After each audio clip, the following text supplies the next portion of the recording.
Hello friends, मैं योगेश कुमार आप सभी का अपने इस यूट्यूब चैनल एजुकेशनल राजा में स्वागत करता हूं। आज हम अपने इस लेक्चर में डिस्कस करेंगे कोलिजन और इसके टाइप्स के बारे में। तो देखिए स्टूडेंट, कोलिजन क्या होता है। जब भी तो दो ऑब्जेक्ट होते हैं वो एक दूसरे के साथ बहुत ही कम टाइम के लिए फोर्स लगाते हैं, तो उसी इवेंट को हम क्या बोलते हैं, कोलिजन बोलते हैं। इस कोलिजन के दौरान दोनों ऑब्जेक्ट आपस में टकरा भी सकते हैं, बिना टकराए भी एक दूसरे के ऊपर फोर्स लगा सकते हैं। तो ये जो तरीका होता है एक दूसरे के ऊपर फोर्स लगाने का, डायरेक्ट कांटेक्ट या फिर इनडायरेक्ट कांटेक्ट से, उसी को हम क्या बोलते हैं, कोलिजन बोलते हैं।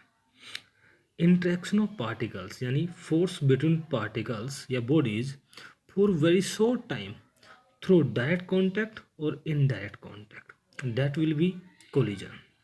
तो स्टूडेंट, जो कोलिजन होते हैं इनके बेसिकली बहुत सारे टाइप्स होते हैं, लेकिन हम यहाँ पर मेनली जो इम्पोर्टेंट कोलिजन होते हैं उन्हीं के ऊपर डिस्कस करेंगे, जैसे elastic collision, inelastic collision, perfectly inelastic collision और सुपर इलास्टिक कोलिजन।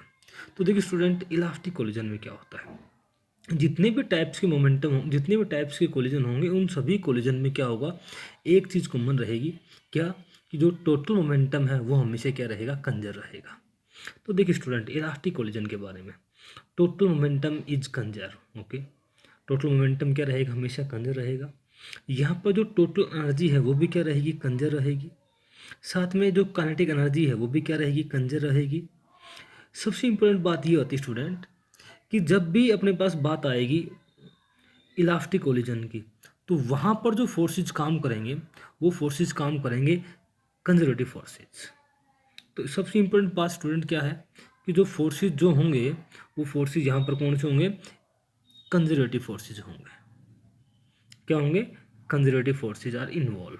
ठीक है, तो स्टूडेंट यहाँ पर अपने पास होता क्या है कि mechanical energy is not converted into heat, light and sound. जब अपने पास जो काइनेटिक एनर्जी है वो कांस्टेंट है, कंजर्व है, इसका मतलब उस दौरान क्या होगा, जो मैकेनिकल एनर्जी है वो हीट एनर्जी में, लाइट एनर्जी में या फिर साउंड एनर्जी में कन्वर्ट नहीं होगी।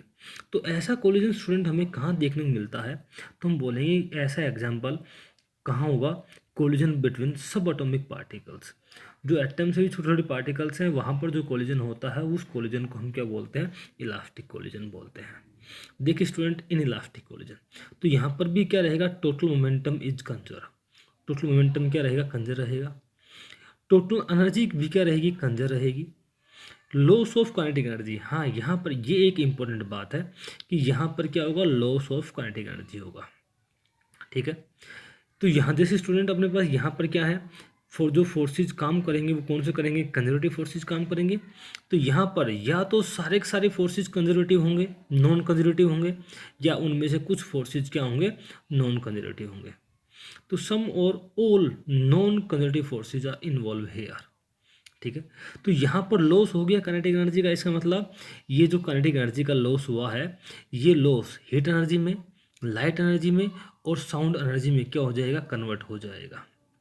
ठीक स्टूडेंट, तो यहाँ पर जो कोलिजन होगा वो कहाँ मिलेगा, collision between two vehicles, collision between ball and floor. तो ये इसके एग्जाम्पल रहेंगे। परफेक्टली इनइलास्टिक की बात करते हैं, यहाँ पर क्या होगा, जब भी दो बॉडीज का आपस में कोलिजन होगा तो कोलिजन के बाद वो दोनों बॉडी क्या होंगी, आपस में चिपक के चलेंगे कोलिजन के बाद। If two bodies stick to each other after collision and move as a single body with a common velocity. तो यहाँ पर भी क्या क्या होगा, टोटल मोमेंटम कंजर्व रहेगा, काइनेटिक एनर्जी का लॉस होगा। ठीक है, यहाँ पर इस केस में क्या होगा, जो एनर्जी है उसका भी लॉस होगा, लेकिन यहाँ क्या होगा, लॉस बहुत ज़्यादा होगा। जैसे mud thrown on a wall and stick to it, bullet fire into wooden block and get embedded in it, ये इसका एग्जांपल है। और सुपर इलास्टिक क्या है, इसमें ये एक ऐसा कोलिजन है जिसमें जो एनर्जी होगी वो क्या होती है, इंक्रीज होती है। कहाँ इंक्रीज होती है, तो एक्सप्लोजन के दौरान क्या होती है, काइनेटिक एनर्जी इंक्रीज होती है। एक इम्पोर्टेंट बात और है कि जो इलास्टिक कोलिजन होती है, इस इलास्टिक कोलिजन में जो कोफिशिएंट ऑफ रेस्टिट्यूशन होता है उसकी वैल्यू होती है 1। इन इलास्टिक वाले केस में जो कोफिशिएंट ऑफ रेस्टिट्यूशन होता है उसकी वैल्यू होती है 1 से ज़्यादा। और जो परफेक्टली इन इलास्टिक होता है इसमें वैल्यू 0 और 1 के बीच में लाई करती है।